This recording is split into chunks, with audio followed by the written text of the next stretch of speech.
Hello guys, welcome to our channel.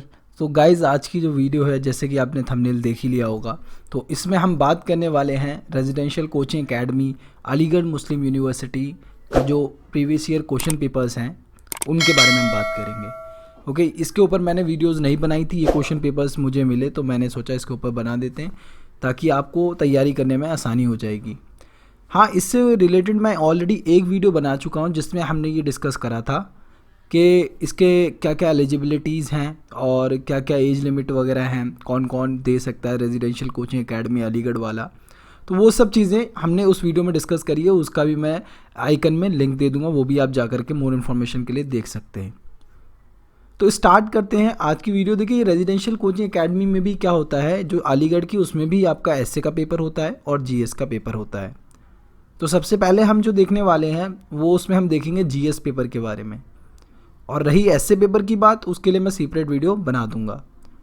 अब residential coaching academy के कुछ इनकी कंडीशंस वगैरह देखते हैं, इसमें क्या क्या है। यहाँ पर इन्होंने इंस्ट्रक्शन दे रखी है। देखिए, जो ड्यूरेशन है, जो एग्ज़ाम का ड्यूरेशन है वो 3 आवर्स का होने वाला है, और इसमें आपको जो मैक्सिमम मार्क्स है जो 300 रखता है ये। एंड इसमें यहाँ पर इन्होंने वही चीज़ें बता रखी हैं कि जो जैसे कि यहाँ पर हमारा होता है इंस्ट्रक्शन वगैरह के ब्लैंक स्पेस दे रखा है रब वर्क के लिए, ओएमआर शिफ्ट, और यहाँ पर भी अगर आप देखें तो नेगेटिव मार्किंग है, इस चीज़ का ध्यान रखें। अक्सर ये अगर आप एग्जामिनेशन को देखेंगे जो फ्री आईएएस कोचिंग मतलब कि प्रोवाइड कराते हैं, तो वो लोग 1/4 मार्क्स तो रखते ही हैं डिडक्शन के लिए। तो ये चीज़ तो नेगेटिव मार्किंग तो सॉरी हर कहीं रहेगी, और इस चीज़ को आप बिल्कुल इग्नोर मत करिएगा। अपने जैसे यूपीएससी बेस पे होता है वैसे ही एग्जामिनेशन इनके भी होते हैं। और यहाँ पर ये और इंस्ट्रक्शन दे रखी है, कोई इलेक्ट्रॉनिक डिवाइस जैसे कि मोबाइल वॉचेस वगैरह अलाउड नहीं होगी एग्जामिनेशन में। तो आप बेहतर ये रहेगा कि उन सब चीज़ों को लेकर ही ना जाए जब एग्ज़ाम देने जाए। तो अब बात करते हैं यहाँ पर, ये देखते हैं हम। देखिए, ये जो क्वेश्चंस हैं आपके, जो पहले नंबर क्वेश्चन है फर्स्ट से लेकर के यहाँ पर आपकी जो क्वेश्चन स्टार्ट हो रहे हैं, जैसे देखने से पता लग रहा है ये क्वेश्चन जो है आपके सी सेट वाले पोर्शन से हैं, सी सेट वाले पोर्शन से हैं। तो ये जो आपका हो गया, अगर आपने मैथ वाला पोर्शन कर रखा है तो ये आपका इजीली हो जाएगा। हो जाए इंटीजर से रिलेटेड, ये जो बेसिक 10th लेवल की जो आपकी मैथमेटिक्स होती है उस पे बेस पे आए हैं। और रीजनिंग के भी क्वेश्चन है, प्रोबेबिलिटी के लिए है यहाँ पर क्वेश्चन। देखिए, प्रोबेबिलिटी 10th लेवल तक की अगर आप प्रोबेबिलिटी कर लेते हैं तो गाइज आराम से ये निकाल लेंगे, सी सेट की तैयारी आराम से आपकी हो जाएगी। और यहाँ क्वेश्चंस जैसे कि आपको रीजनिंग वाले भी देखने के लिए मिल जाएंगे। स्टेटमेंट बेस्ड जो रीजनिंग होती है, लॉजिकल रीजनिंग होती है, उसका कंक्लूजन देना होता है, वो सब आपको यहाँ देखने के लिए मिल रहा है। एंड यहाँ पर आपको यहाँ पर देखें तो आपको एक वो दिए इन्फॉर्मेशन है, उसके बेस पे फिर वो आपको क्वेश्चनिंग करेंगे, है ना। डीज का प्रोफेशन क्या था, मतलब जैसे कि हम एज ग्रुप वाले नहीं पढ़ते थे कि ये अगर इसका फादर है तो उसका सन, ऐसे करके जो रिलेशन वाले होते हैं क्वेश्चंस रीजनिंग में, तो वो सारे यहाँ पर आपको तैयारी करके लिए जाना पड़ेगा उसके लिए। ओके, ये सब रीजनिंग वाले क्वेश्चन हैं। ये देखिए, ये सब क्वेश्चन नंबर 8 तक अगर आप देखें तो ये बेसिक्स क्वेश्चन है। अगर आपने 10th तक की मैथ अच्छे से करी है तो ये आप इजीली इक्वेशन को सॉल्व कर सकते हैं इसे। और 9th नंबर क्वेश्चन देखें तो इसमें अगर आप देखेंगे तो डेली वेजेस वाले बहुत क्वेश्चन जो होते हैं ना, रेशियो में बहुत ज़्यादा फेमस होते हैं, हम 10th में करते भी हैं बहुत 10th में। तो अगर आप देखेंगे तो ये क्वेश्चन भी आपके इजीली हो जाएंगे, इतना डिफिकल्ट नहीं है। बट ये रीजनिंग इतना डिफिकल्ट नहीं आता है, जो सी सेट लेवल हमारा होता है यूपीएससी का उसी बेस पे आता है। क्वेश्चन नंबर 12 जो है आपका, वो आप अगर देखें तो क्लॉक से रिलेटेड इन्होंने पूछ लिया है। एंड अगर आप क्वेश्चन नंबर देखिए गाइस, यहाँ पर बस मैं डिस्कशन कर रहा हूँ, पर हम पूरा सॉल्यूशन नहीं देखने वाले। बस ये आपको एक बार अवेयर करा देना कि हाँ भाई, इनका डिफ़िकल्टी लेवल कैसा है और क्या क्वेश्चन पेपर में आ रहा है। वो सब चीज़ हम देखेंगे कि कितने सी सेट के क्वेश्चन आ रहे हैं एंड जीएस के क्वेश्चन कितने आ रहे हैं। अब जीएस में कौन से पोर्शन के ज़्यादा आ रहे हैं, इस चीज़ को भी हम ध्यान रखें। तो इसे बस देख रहे हैं, इस वीडियो को यही बनाने का मकसद है। और रही बात पीडीएफ की, तो मैं अब एक टेलीग्राम ग्रुप बना रहा हूँ जिस पे मैं सारी पीडीएफ को अपलोड करूँगा, और उसका डिस्क्रिप्शन में मैं आपको लिंक दे दूँगा उस टेलीग्राम ग्रुप का। तो आप वहाँ जाकर के ज्वाइन हो जाइए। जो भी information previous year question paper UPSC से रिलेटेड जो भी इंपॉर्टेंट चीज़ें हैं, तो हम वहाँ पर शेयर कर दूँगा मैं सारी चीज़ें आपको। ओके, एंड आप भी मुझे सजेस्ट कर सकते हैं सर, जो भी आपको चीज़ें चाहिए हो वो आप कमेंट करेंगे, तो मेरे पास अगर होगी तो definitely I will provide you. Okay, क्योंकि अगर एक बच्चे का भी सिलेक्शन हो जाता है, ये वीडियोस वगैरह देखने के बाद अगर कोई बच्चे को हेल्प मिल जाती है, तो ये बहुत मतलब वीडियो बनाने का मेरा मोटिव पूरा हो जाएगा।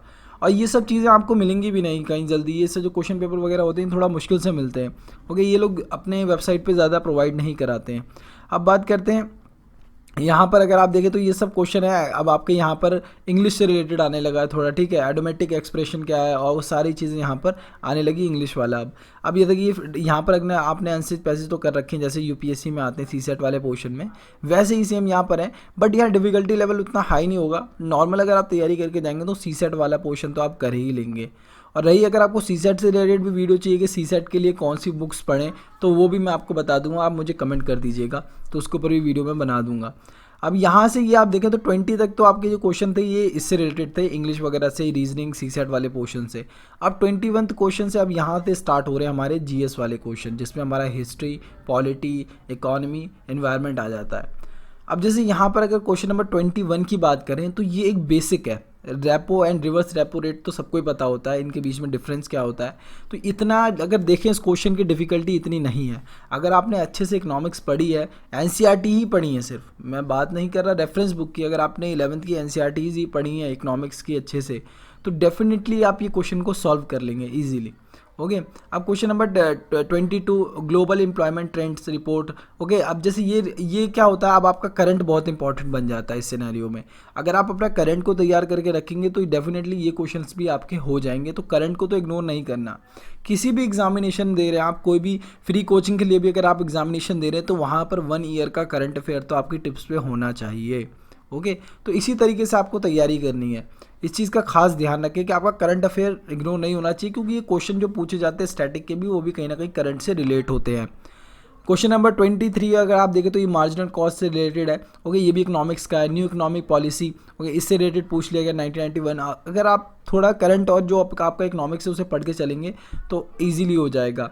ओके, अब यहाँ पर रिपोर्ट्स देखिए, ये अगर आपने कर रखा है, विजन का भी बहुत अच्छा आता है, उसमें ऑर्गेनाइजेशंस आती हैं, ऑर्गेनाइजेशन की विजन की एक हर साल वो आती है, एक बुकलेट आती है जिसमें वो सारी जो जितनी भी बड़ी बड़ी ऑर्गेनाइजेशंस हैं उन्हें सबको कवर करता है, उनकी रिपोर्ट्स कौन कौन सी होती है। तो वो सब अगर आप कर लेते हैं तो ये आराम से हो जाएगा आपका। ओके, क्वेश्चन नंबर 25 भी आप ऐसे सॉल्व कर लेंगे। अब यहाँ पर अगर आप देखें तो ये सब इकोनॉमिक्स है। क्वेश्चन नंबर 26 भी आपका इकोनॉमिक्स से रिलेटेड है।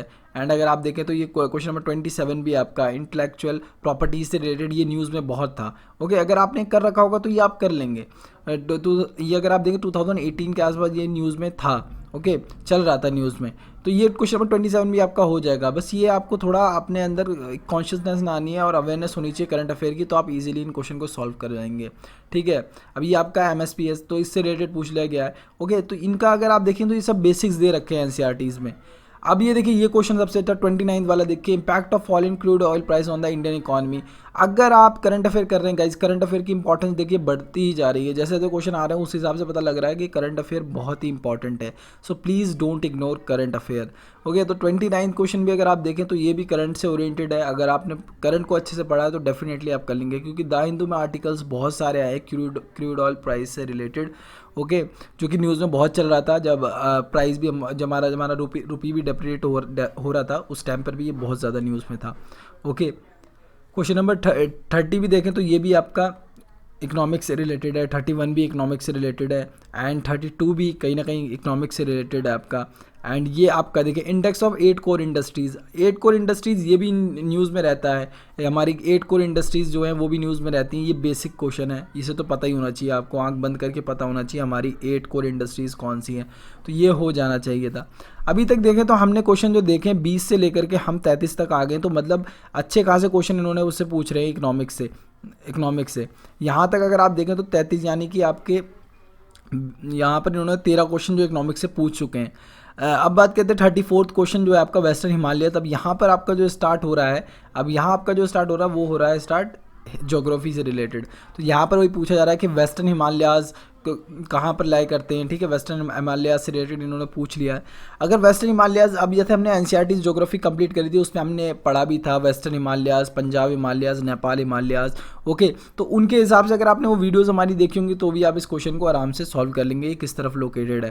तो ये आपको बताना है किस रीज़न से किसके बीच में है।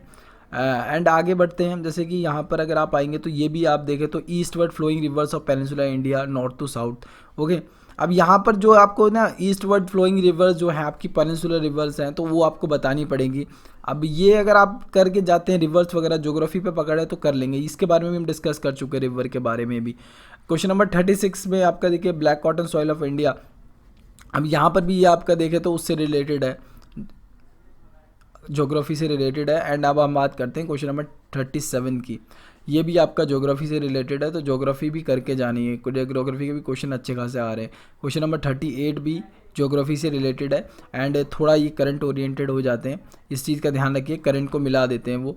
अब ये हमने इसके बारे में भी मैं एनसीईआरटीज़ में आपको पढ़ा चुका हूँ कि लिग्नाइटाइट और ये आपका एंथ्रासाइट कोल और ये ब्यूटेनस कोल के बारे में बता चुका हूँ। अब इसमें जो है क्वालिटी के ऊपर बात हुई थी कि कौन सा बहुत बेटर क्वालिटी का होता है। अब उसमें इन्होंने क्या करा, एक इक्वेशन दे दी है, अब उसी में आपको करेक्ट बताना है इनमें कौन सा सही है। ओके, ये चीज़ अगर आप करके जाओगे तो डेफिनेटली होगा गाइस। अगर रिवीजन सबसे इंपॉर्टेंट है, रिवीजन पढ़ने के बाद अगर रिवीजन नहीं कर पा रहे हो तो बेकार है, तो रिवीजन बहुत इंपॉर्टेंट है। रिवाइज जब हम करते हैं तो हमें एक अच्छी अंडरस्टैंडिंग मिलती है। बक्साइट मिनरल से रिलेटेड, मिनरल वाले चैप्टर में इससे भी रिलेटेड बात कर चुके हैं हम बक्साइट से। ओके, कहाँ से आता है, किसके थ्रू, सारा चीज़ हमने देखा था, किस किस ओर के थ्रू निकल के आता है बक्साइट ओर। एंड आगे बढ़ें तो हम इसमें इंडियन पोर्ट्स, ठीक है, जो पोर्ट्स वगैरह हो गए, ठीक है, नेशनल पार्क्स हो गए, ये सब भी तैयार करने हैं आपको साइड बाय साइड, इस चीज़ का ध्यान रखें। देखिए ये 42 इसके बारे में भी अभी ये चल ही रहा है हमारा chapter interior of the earth, उसमें भी हम डिस्कस करेंगे इसके बारे में, L wave, S wave, P waves, ये क्या होगी ये भी मैं पढ़ाऊँगा आपको। ओके, और अगर हम आगे बात पढ़ें तो 43 क्वेश्चन नंबर भी ओशन करंट से रिलेटेड है। करंट से रिलेटेड भी मैंने आपको पढ़ा रखा है कि करंट्स कौन से होते हैं, कोल्ड करंट, वार्म करंट, तो वो सब चीज़ भी हम पढ़ चुके हैं। 44 भी अगर आप देखें तो यहाँ पर आपको मैचिंग करनी है, ज्योग्राफी से रिलेटेड है। 45 भी आपका टेम्परेट ग्रासलैंड से रिलेटेड बात कर चुके हैं, ठीक है, टेम्परेट ग्रासलैंड कहाँ पाई जाती है और डिफरेंट डिफरेंट रीजन में उन्हें डिफरेंट डिफरेंट नेम से बुलाया जाता है। अब यूरेशिया में उन्हें किस नाम से बुलाया जाता है, अब ये बताओ आप, ठीक है। ये आपके क्वेश्चन इतना डिफिकल्ट नहीं है, मैं जो देख रहा हूँ as compare to Jamia RCA के अलीगढ़ के इतने डिफ़िकल्ट क्वेश्चन नहीं है। अगर आप सीरियस हैं अपनी स्टडीज़ को लेकर, definitely you will do it this very easily. Okay, अब हम बात करें 46 क्वेश्चन नंबर, तो ये भी अगर आप देखें तो ये भी आपका ज्योग्राफी से रिलेटेड है। और यहाँ पर वही वाली इक्वेशन आ गई, देखो, Mumbai receive more rainfall than Pune because it is located at the windward side of Western Ghat. Okay, ये सब चीज़ें मैं आपको बता चुका हूँ, मैंने मुंबई पुणे का भी आपको एग्जाम्पल लेकर के ज्योग्राफी की एनसीईआरटीज़ में पढ़ाया था कि मुंबई में रेनफॉल हो जाती है बट पुणे में नहीं होती, उसके पीछे रीज़न था, ओरोग्राफिक रेनफॉल हो जाती थी, है ना। तो वो सब चीज़ें हम डिस्कस कर चुके हैं, अगर आपने पढ़ा होगा तो डेफिनेटली आप कर लेंगे। अब देखें तो क्वेश्चन नंबर 46 तक आप देखें तो 33 से 46 तक कम से कम इसके भी 13 क्वेश्चन जो है आपके ज्योग्राफी के आ चुके हैं। अब बात करते हैं 47, ये क्वेश्चन नंबर भी आप क्वेश्चन जो है आपका हिस्ट्री से रिलेटेड है। एंड 48 भी आपका जो है हिस्ट्री से रिलेटेड है, जैनिज़्म से रिलेटेड है क्या, तो ये तो करना ही है, बुद्धिज़्म, जैनिज़्म, सूफीज़्म, ये सब तो आपको होना ही चाहिए टिप्स पे। ओके, एंड यहाँ पर आपको 49 भी जो है आपका हिस्ट्री से रिलेटेड है। एंड 50 जो क्वेश्चन नंबर है ये आपका थोड़ा यहाँ पर अगर आप देखें तो आर्ट एंड कल्चर से रिलेटेड आ गया है क्वेश्चन, तो इसे भी आप तैयार करके जाएंगे तो हो जाएगा। 451 भी, और ये अगर आप देखें 52 भी आपका आर्ट एंड कल्चर से रिलेटेड आ चुका है। एंड यहाँ पर अगर आप देखें तो ये भी आपका जो है उससे रिलेटेड है, मुगल टाइम से रिलेटेड, तो मिडिवल इंडिया से थोड़ा बहुत इन्होंने रिलेट कर दिया, एक आध क्वेश्चन मिडिवल इंडिया से भी उठा के दे रहे हैं। तो मिडिवल इंडिया को भी कहीं ना कहीं इग्नोर नहीं करना है, उसको भी फोकस करके चलना है। एंड 58 डेक्कन राइट से रिलेटेड इन्होंने यहाँ पर बात करी है, तो इसको भी आप करके चलें। 56 में आप देखें ये आपका हो गया वर्नाकुलर प्रेस एक्ट से रिलेटेड यहाँ पर बात की गई है, यानी कि हिस्ट्री अब आपका जो है मॉडर्न हिस्ट्री यहाँ पर आने लगा है, और यहाँ पर क्रोनोलॉजिकल ऑर्डर में आपको बताना है ये सारी चीज़ें। तो एक जो होता है ना हिस्ट्री में, क्रोनोलॉजी बहुत इंपॉर्टेंट हो जाती है हिस्ट्री के अंदर। अगर क्रोनोलॉजी से पढ़ेंगे तो आपको चीज़ें याद भी रहेंगी और पूछ भी लिया जाता है एग्जामिनेशंस में कि क्रोनोलॉजी बताइए कि किसकी क्रोनोलॉजी कैसे थी, कौन कौन सा इवेंट कैसे हुआ। ओके, 58 भी आपका अगर आप देखें तो ये भी जो है वो उससे रिलेटेड है, हिस्ट्री से रिलेटेड है, मॉडर्न हिस्ट्री से रिलेटेड है। एंड यहाँ पर अगर आप देखें तो ये सब आपका हिस्ट्री से रिलेटेड है। एंड अब अगर आप देखें तो आपके पॉलिटी वाले क्वेश्चन भी स्टार्ट हो रहे हैं, यानी कि यहाँ पर अगर आप देखें तो ये भी इस लगभग 10 क्वेश्चन जो है वो हिस्ट्री के आए हैं। अब आपके जो मेन क्वेश्चन स्टार्ट हो रहे हैं 60 से, ये हो रहे हैं पॉलिटी वाले। तो पॉलिटी भी बहुत इंपॉर्टेंट है, अगर लक्ष्मीकांत पढ़ लिए तो पॉलिटी हो जाएगी। 61, 62 इसमें फंडामेंटल राइट्स हो गए, पार्लियामेंट्स हो गया, ठीक है, DPSPs हो गए, ये सब तो हो गए ना, ये सब तो आपके होने चाहिए टिप्स पे, ठीक है। ये सब इंपॉर्टेंट चैप्टर्स जो है वो आपको तैयार करके ही जाना है। ओके, और साथ साथ करंट को तो करना ही करना है, ठीक है। यहाँ पर procedure for the amendment of constitution, ठीक है, क्या प्रोसीजर है, कहाँ से हमने बोरो करा है। अब जैसे हमारा जो कॉन्स्टिट्यूशन है ना, वो हमने हर कहीं से थोड़ी थोड़ी चीज़ें थे, आयरिश कॉन्स्टिट्यूशन, यूएस कॉन्स्टिट्यूशन, इन सब से हमने थोड़ा थोड़ा क्या करा है, कुछ ना कुछ चीज़ें अपने में इम्प्लीमेंट की है। ओके, जो भी सारी अच्छी चीज़ें थी वो हम अपने कॉन्स्टिट्यूशन में लाए हैं। तो इसलिए वो पूछ लेता है कि किसी पर्टिकुलर चीज़ के बारे में कि ये हमने कौन से कॉन्स्टिट्यूशन से लिया है। ओके, तो ये चीज़ आपको पता होनी चाहिए। ये अगर आप लक्ष्मीकांत पढ़ेंगे तो बहुत अच्छे से वहाँ पर बता रखा है। ये भी आप देखें तो मैच द फॉलोइंग वगैरह दे करके भी पूछ रहे हैं इसमें क्वेश्चंस। एंड यहाँ आर्टिकल 15, 16, 17 से रिलेटेड थोड़ा पूछ लिया है। और ये सब पार्लियामेंट, देखिए ये सब पार्लियामेंट से रिलेटेड। और यहाँ पर अगर आप क्वेश्चन जाएंगे तो राइट्स ऑफ माइनॉरिटीज़ से रिलेटेड भी आपका एक चैप्टर है उसमें लक्ष्मीकांत में, वो अगर आप कर लेंगे तो ये भी इसमें भी हो जाएगा। इनका जो लेवल ऑफ डिफ़िकल्टी है वो इतना हाई नहीं है। पार्लियामेंट का मतलब क्या है, अब ठीक है, अब ये तो बेसिक क्वेश्चंस हैं। पार्लियामेंट का मतलब क्या, अगर आप पढ़ लें तो पार्लियामेंट तो पता ही होगा आपको।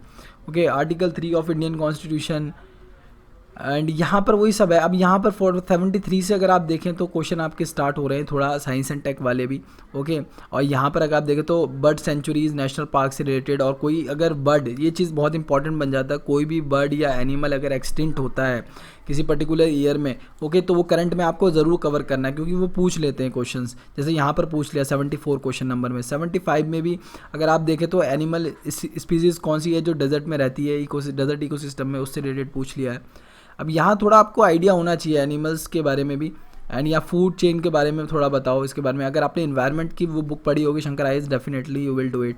ओके, और ये यहाँ पर आप देखें तो वाइल्ड लाइफ सेंचुरीज से रिलेटेड पूछे गए हैं क्वेश्चंस। यही क्वेश्चन है जो आपके आ रखे हैं। अब 81 से अगर आप देखें तो ये आगे आपका कॉर्पोरेट, ये मिलिट्री एक्सरसाइज थी, तो उसको बताना है कि किस कंट्री के ज़्यादा थी। तो जो भी मिलिट्री एक्सरसाइज होती हैं, ओके, नेवल एक्सरसाइज होती हैं, जितनी भी एक्सरसाइज होती हैं वो सब आपको टिप्स पे होनी चाहिए।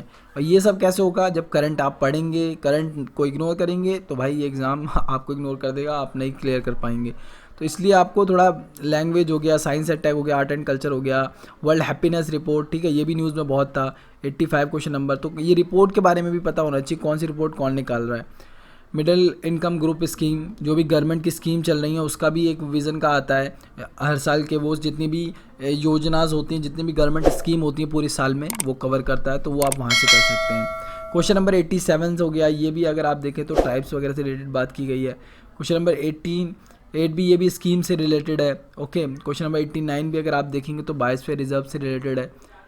क्वेश्चन नंबर 19 ये होता है सुनामी वगैरह से रिलेटेड है, और उसके ऊपर जो एक्शन यूनेस्को वगैरह से रिलेटेड यहाँ पर पूछ लिया गया है। एंड अगर आप आगे बढ़ेंगे तो यही सब क्वेश्चंस हैं आपके। और 92 क्वेश्चन जो है आपका, ये भी थोड़ा हो जाता है, उससे रिलेटेड हो गया। यहाँ पर अगर आप देखें तो क्वालिटी से रिलेटेड बात की गई है। अब अगर आगे जाएंगे तो इसमें जो क्वेश्चंस वगैरह हैं, इस चीज़ का खास ध्यान रखें कि करंट अफेयर को तो हमें करना ही करना है, तब जा कर के आप ये कर पाएंगे। इनका वैसे जो डिफ़िकल्टी वो इतनी नहीं है। एटम फॉर पीस, न्यूज़ में जो चीज़ें थी वो ज़्यादातर इन्होंने पूछी है। ओके, नासा हो गया, इसरो हो गया, ठीक है, इनके जो भी चीज़ें चल रही हैं वो आपको टिप्स पे होनी चाहिए। डिफेंस में क्या हुआ, मीन्स के मतलब यही है ओवरऑल कि अगर आपने यूपीएससी के प्रीलिम्स के लिए जैसे तैयारी करते हैं वैसी ही तैयारी होगी। ओके, बस ये है कि यहाँ पर थोड़ा डिफ़िकल्टी लेवल कम होता है, ठीक है। भारतमाला प्रोजेक्ट, ओके, ये भी न्यूज़ में रहते हैं और वैसे भी हम पढ़ते रहते हैं। ओके, तो ये चीज़ अगर आप पढ़ेंगे, नेशनल हाईवेज़ वगैरह हमने पढ़ा है एनसीईआरटीज़ में, तो ये आपके टिप्स पे होने चाहिए। रिवीजन सबसे इंपॉर्टेंट है, पढ़ते तो सब है बट रिवीजन नहीं कर पाते, ठीक है। क्वेश्चन नंबर ये देखिए 100 तो आशान से रिलेटेड आ गया। ये 100 क्वेश्चंस थे गाइज जो कि आपके हमने डिस्कस करें, ओके, सॉल्व नहीं करें, डिस्कस करें, जिसमें आपको पता लग गया होगा कि इसका जो लेवल ऑफ डिफ़िकल्टी है वो इतना नहीं है, मीडियम कह सकते हैं। अलीगढ़ का जो है वो मीडियम है, बट जामिया आरसी का थोड़ा सा होता है। अलीगढ़ का जो है वो मीडियम है, और मेरा मेन गोल तो आपको यही रहता है बताना कि मेन फोकस आप रखो जामिया आरसी है, ठीक है। दिल्ली में भी है, अपने दिल्ली में भी है, कोई अगर आपको मटेरियल चाहिए इजीली जाके ले भी सकते हो। और फिर वहाँ पर जो फैसिलिटीज़, वहाँ पर जो बच्चे होते हैं उनका एक अलग ही लेवल होता है। बट अलीगढ़ में भी बहुत बच्चे निकलते हैं हर साल, ऐसी बात नहीं है, ना होने से कुछ तो सही है। ओके गाइज, तो ये भी आप एग्ज़ाम्स दे सकते हैं इसके। रही बात इसके और भी एग्ज़ाम पेपर्स हैं मेरे पास, तो हम उसको भी डिस्कस करेंगे। ऐसे पेपर्स हो गए इसके, और जो 2017, 16 के और 15 का भी है, तो वो भी एक बार डिस्कस कर लेंगे, उनका पहले कैसे डिफ़िकल्ट लेवल था। आई होप गाइज आपको इससे कुछ ना कुछ जरूर सीखने के मिला होगा। और इसकी पीडीएफ जो है मैं टेलीग्राम ग्रुप में दे दूंगा, तो वहाँ पर आप जा कर के ले सकते हैं। गाइज मिलते हैं अपने नए लेसन में, तब तक के लिए बाय।